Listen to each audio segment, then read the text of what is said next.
The very first being who thought he knew better than Allah was Iblis. When Allah told Iblis to do sajda to Adam, what did Iblis say? I'm not going to do sajda to him. I'm better than him. You created me from fire, you created him from clay. Doesn't make sense to me. It's not logical and rational to me that I should prostrate to an inferior species.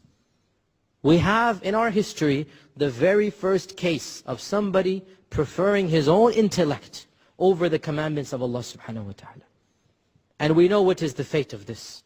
And anybody who prefers his own intellect over the Qur'an has an element of Iblis in him. Very frankly, has an element of Iblis in him that I think I know better than the Qur'an.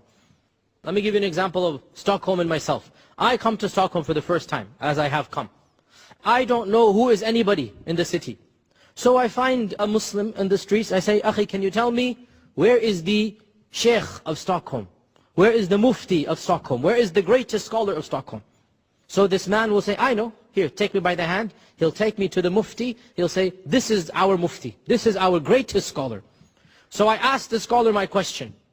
The scholar gives a response. And he says, this is what you need to do. Then my guide will tell me, no, no, no, no. You cannot listen to the Mufti, he's wrong. And because I led you to the Mufti, I must be more knowledgeable than the Mufti. So now you need to listen to me instead of the Mufti. What is all of this example? In this case, the Mufti is the Quran and Sunnah. And this guide is the human intellect. The guide that leads us to the Quran is our aql. Once we are guided to the Quran, the role of the aql does not take supremacy over the role of the Mufti, the role of the Quran.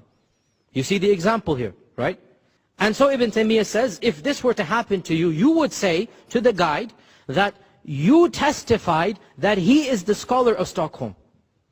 So now that you've testified, you have no right to disagree. Because you have testified that this is the Sheikh of the city. And the fact that you led me to the Sheikh does not make you the Sheikh. Similarly, the aql and the Quran. The aql leads you to the Quran. Once you know the Quran to be true, you cannot use the aql to reject the Quran. The aql tells you, if this is the Quran, I must believe in it. If this is what Allah says, I must believe in it. I might not understand everything, but I must believe in it. And this is not only rational, it is also what Islam itself demands. The intellect is a faculty, a sense that Allah has given us. It has its limits and it has its realm of operating. If we use it within that realm, it's perfect. Like our eyes. We use our eyes to see immediately around us in the broad daylight. It's great. If somebody tries to use his eyes to see in pitch black, what's going to happen? He'll make a fool out of himself. If somebody tries to use his eyes to see 5 miles away, it's not going to happen. So the aql has also a role. It has a limited place. You use it within that place, and yes, you will go to the moon and come back. MashaAllah, tabarakallah. But if you try to extrapolate it beyond its place, and you start challenging the Quran, saying this doesn't make sense, this ayah is, astaghfirullah, nonsensical, this ruling is backward and uncivilized. Now you have taken the aql and taken it beyond. You're like a person trying to see in a black room, in a dark room. It's not going to happen. Also realize that for the non-Muslim, the purpose of the intellect is to be guided to Islam.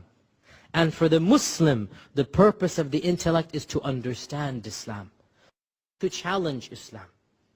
In fact, the very first verse of the Quran is what? Surah Al-Baqarah. الَّذِينَ يُؤْمِنُونَ بِالْغَيْبِ. You simply believe in the unseen. The Quran tells you many things that are beyond the realm of the intellect. The Quran can never contradict the intellect, but the Quran might astound the intellect with what knowledge it has.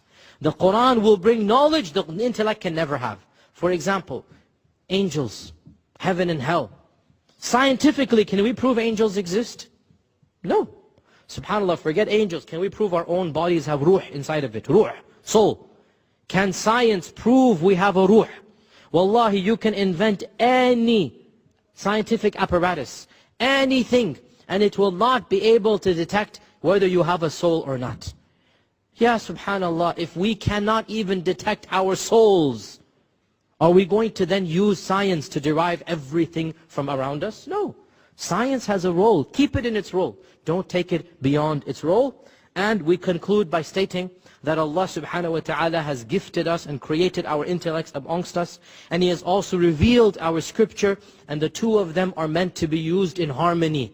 The two of them are meant to be used together as a cooperation. And when we use our intellect to believe in the Quran and to understand the Quran, then we are using it in complete harmony and we will reach the pinnacle of our humanity. But if we attempt to derive a clash, to bring forth a contradiction, then we will lose out on our intellect and we will also lose out on believing in the Quran.